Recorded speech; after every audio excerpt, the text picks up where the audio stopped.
Hello everybody. This video is going to be a response to a question that we got on the NADAC forum, just in regards to what are NADAC's general guidelines for dog walk entries, weave pull entries, basically what we deem safe versus a training issue, all those kinds of things, or what needs to be, what you will possibly see in NADAC and what you will not see. Now, this is kind of a complicated subject, honestly, because it's not so simple as just putting some obstacles on the ground and saying, well, this is just the absolute limit. It really depends on where the dogs are coming from, where they are going. The actual dog path is much more important than the actual obstacle placement. So keep in mind, everything we say here is just a rough guideline, but depending on each course, you could always have a course where things are pushed a little more towards one limit or another because of the way the dog path is going to be ran, or the way it's perceived to be ran by the course designer who designed that course. But we will try and lay things out as well as we possibly can as far as what we want to see, what we don't want to see, and kind of the upper limits of different options. So we'll just jump right in here on dog walks. Now, obviously, no one's going to have a problem. We'll start up here on the top with this jump up here. We're really only talking about entrances when you're coming from the side like this. Because really there's zero issue that should ever be had if you are hitting a dog walk from an angle like that, or especially if you're hitting a dog walk from, completely straight on, something like that. So we're really not going to cover any of these kind of options because they're all very straightforward. Even all the way over to here, it's fairly straightforward. Not really much of an issue there as far as safety is concerned. Same with weave pulls, not really an issue here. Now, where you start to get into, is it a safe entrance, is when you have more of a 90-degree angle on, and it really depends on where that equipment is. Now, this right here would be considered 100% completely safe by NADAC standards. And just to preface everything that we're about to do, we are always making the assumption that a dog is hitting this obstacle completely flat. So we're making the assumption for this path right here that they are coming from another obstacle that is directly behind. For the purposes of this video, that just makes everything a lot clearer. It makes it a lot easier. In real life, it can be very, very different. So for instance, this path right here, we really wouldn't have any problem with if they were going from this jump to here. We'll throw some numbers out, that way you guys know exactly what we're looking at. So they're doing that.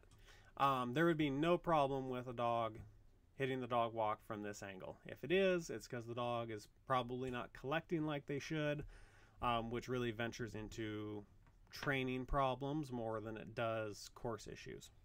Now, how this can change a lot in actual real world applications is, say you're not actually hitting these flat. So say this jump was actually somewhere up here, and then you were coming in and hitting this jump. Well, that changes this entire dog path pretty drastically. And we do not always agree with what Agility Unscrambled believes is the correct dog path. So dog path for an efficient dog on this really is going to be slicing kind of down this jump and like that. So it really changes the angles a lot depending on what angle they're going to be hitting them from. And again, it changes it a lot if this jump was down here. Now you have the same thing of, it's going to change how the dogs hit things quite a bit. But like I said, for the purposes of this video, we're just always going to assume that the dogs are hitting this jump completely flat. They're not hitting it any kind of an angle. So when we get later on and we start rotating this jump like that, or rotating it like that, we are still assuming that a dog is coming at it straight. So we just want to get that little thing out of the way. That way there is no confusion later, and there's no questions later of, well, what if the dog is doing this, that, or the other. So let's get a dog path on here. That way we can keep our distances relatively accurate. Oops, without moving our little horizontal line there. although it really wants to move.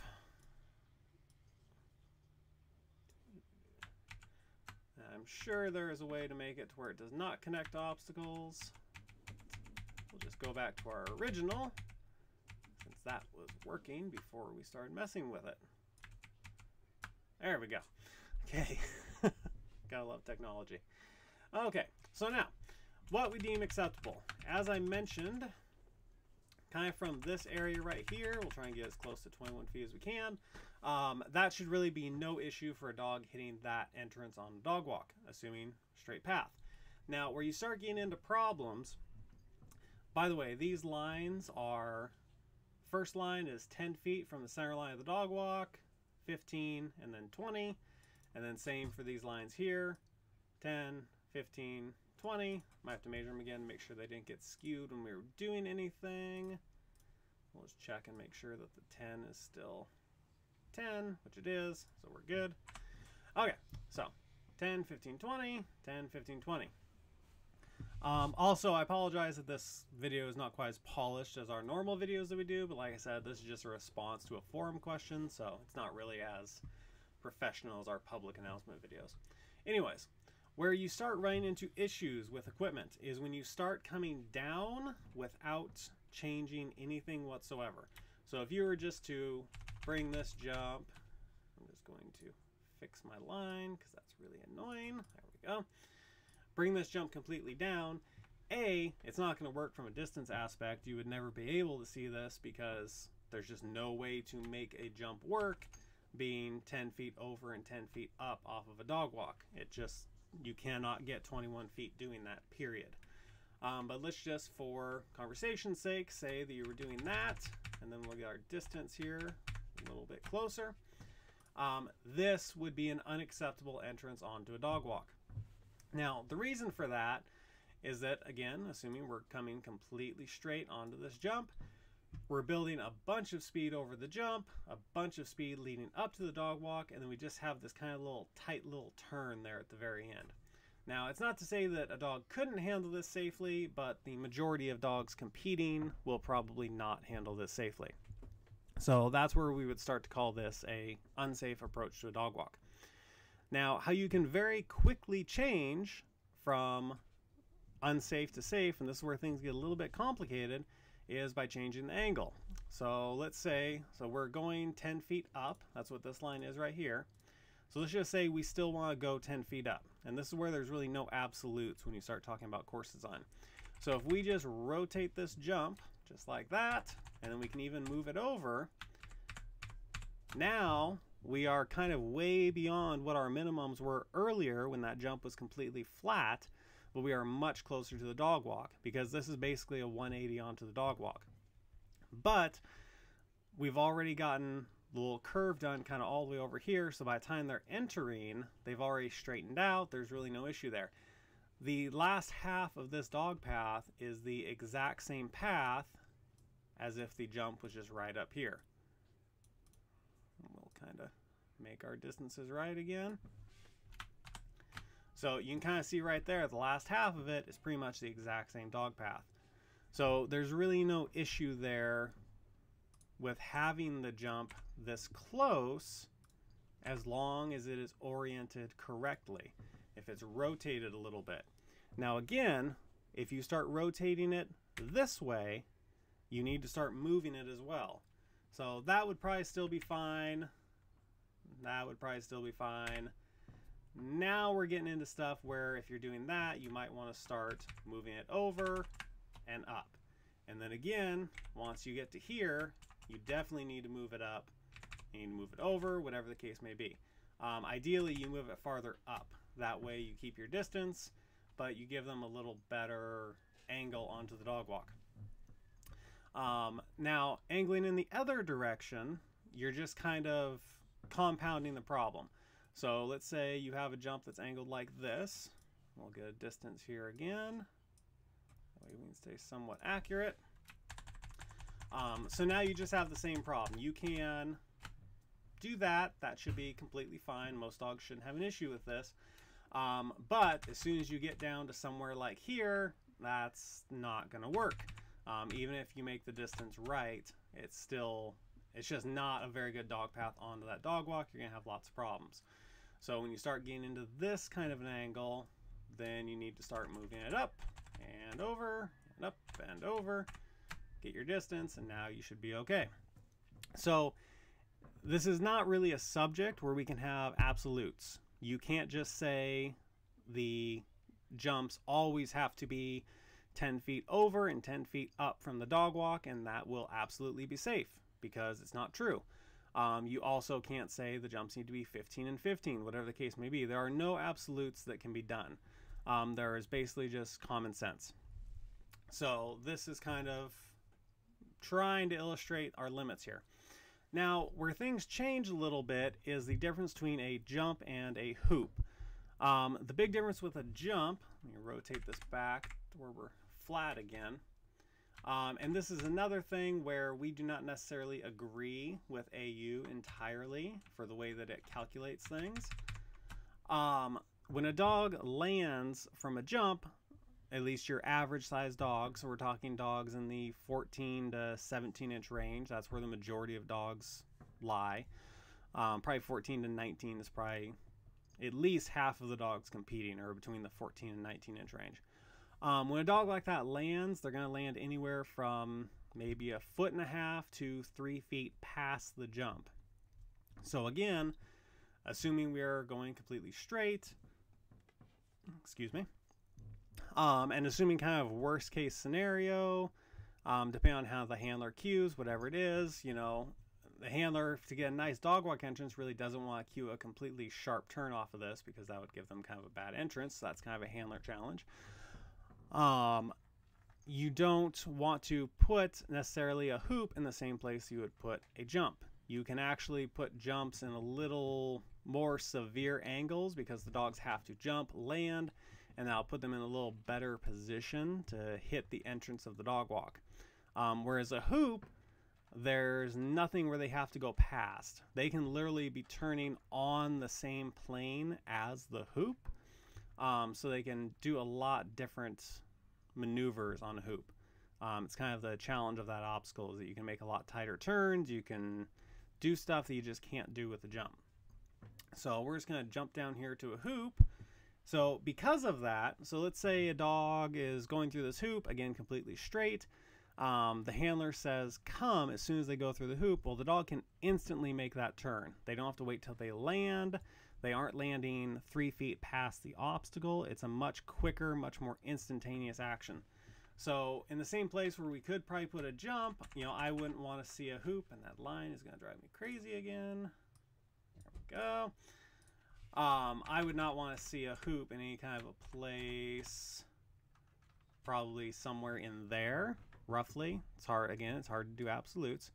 That's just getting a little too tight. And again, I think AU, I don't necessarily agree with where they put their path. I would actually estimate the nice efficient dog would probably be something a little more like that. They really should be taking a nice straight line to that dog walk, and looking at it like that, that's a pretty sharp angle onto it. It's pretty unsafe. Not necessarily unsafe, but unsafe for the majority of handlers who aren't going to understand the challenge of that possible issue and aren't going to handle it correctly. Or train their dogs to collect, which is a handler challenge. Whether or not you train your dogs to slow up for certain parts of the course that require that, that is a challenge in NADAC.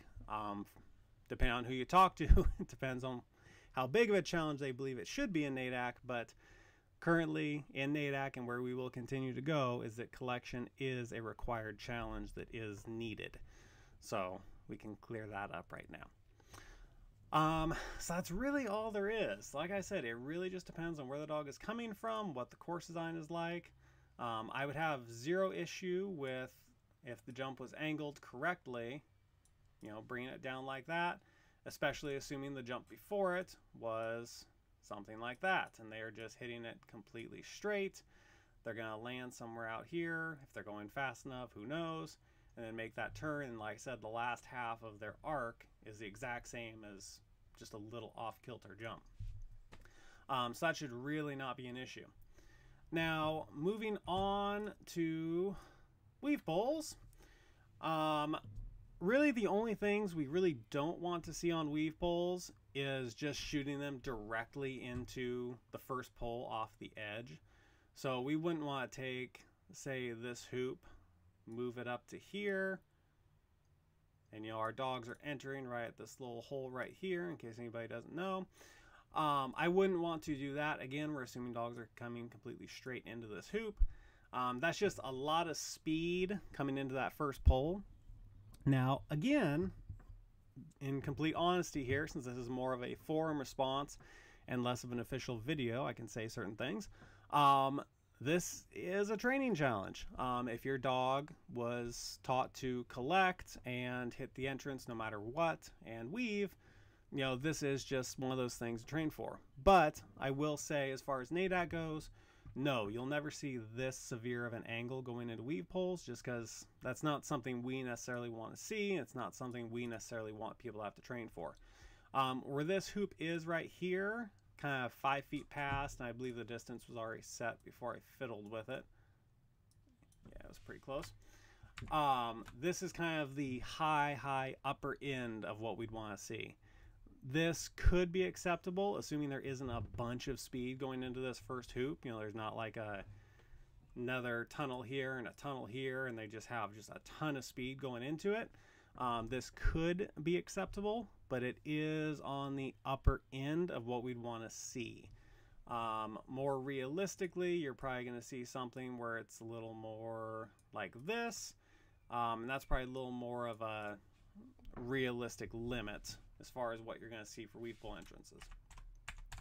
Now, this is for onside weave poles as well, because the main thing that we're concerned about is just dogs just plowing into that first pole.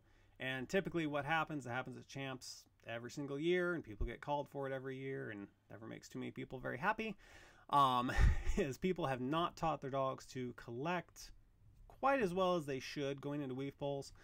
They come in with too much speed, and they slam into this first pole trying to make the turn because they haven't slowed down enough.